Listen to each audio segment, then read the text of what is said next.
society or in the country or public figures, this isn't just a transparent or glass, but it's under a microscope.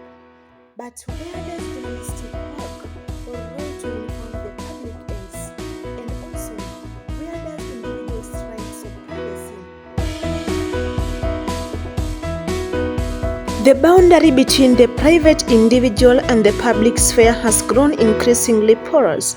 For journalists, navigating the tension between privacy rights, the individual's claim to be left alone, and the public's right to information is a daily ethical tightrope walk. This conflict is not just a legal debate, it is a fundamental clash between the two cornerstones of a free society. Privacy is often described as the right to be let alone, a concept popularized by Samuel Warren and Louis Brandeis in 1890.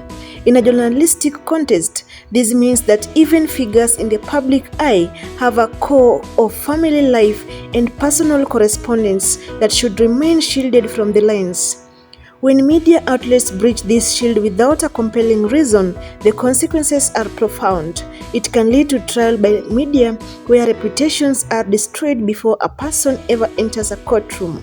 From a human rights perspective, the invasion of privacy can be seen as an assault on dignity, leaving individuals vulnerable to the permanent digital memory of the internet.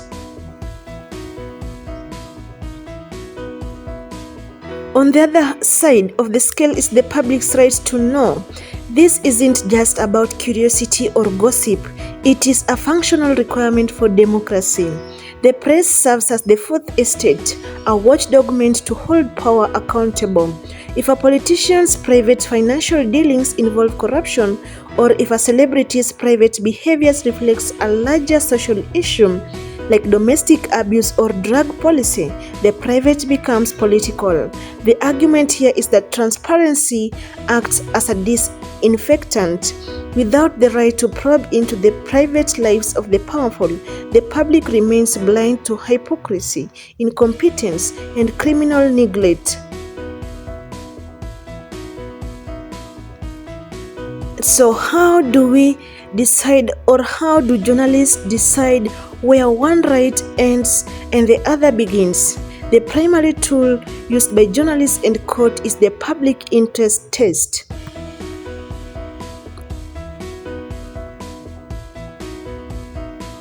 The tension has reached a breaking point in the era of big data and social media.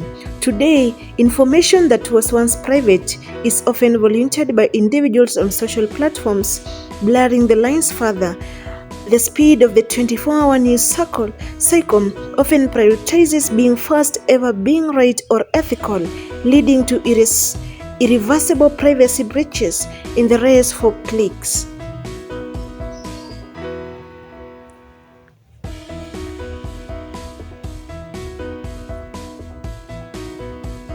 Campbell vs. MGN 2004. The Mirror newspaper published a front-page story. The headline, "Naomi, I'm a drug addict." It included photos of supermodel Naomi Campbell leaving a Narcotics Anonymous meeting. Campbell didn't sue because they said she was an addict. She had previously lied to the press, saying she didn't do drugs. The Mirror argued they were setting the record straight. However, the House of Lords, now the United Kingdom Supreme Court, had to decide, was the detail of her treatment, the location, the secret photos, the frequency of meetings really in the public interest? They created the reasonable expectation of privacy test. It wasn't about whether she was a celebrity. It was about whether a person of ordinary sensibilities would find the disclosure of medical treatment offensive. The verdict: information about her health was private, and the covert photos were a step too far. For journalists, the Campbell ruling sent shockwaves. It forced a confrontation with the ethical dilemma. Is it news, or is it just gossip? If a politician, for example, preaches family values but is having an affair, that's a public interest story because it exposes hypocrisy. But what if that same politician is seeking therapy for depression? Does the public need to know that to vote? Or are we just feeling voyeurism?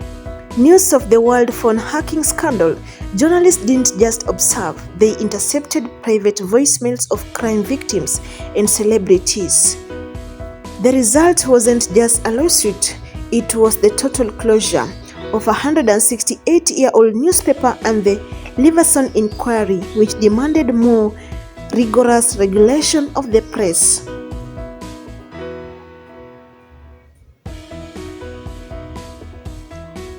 As we navigate this glass house, the challenge for the next generation of journalists is clear: to hold power to account without stripping away the humanity of the individuals they cover. Because when we lose the right to privacy, we lose the right to be ourselves.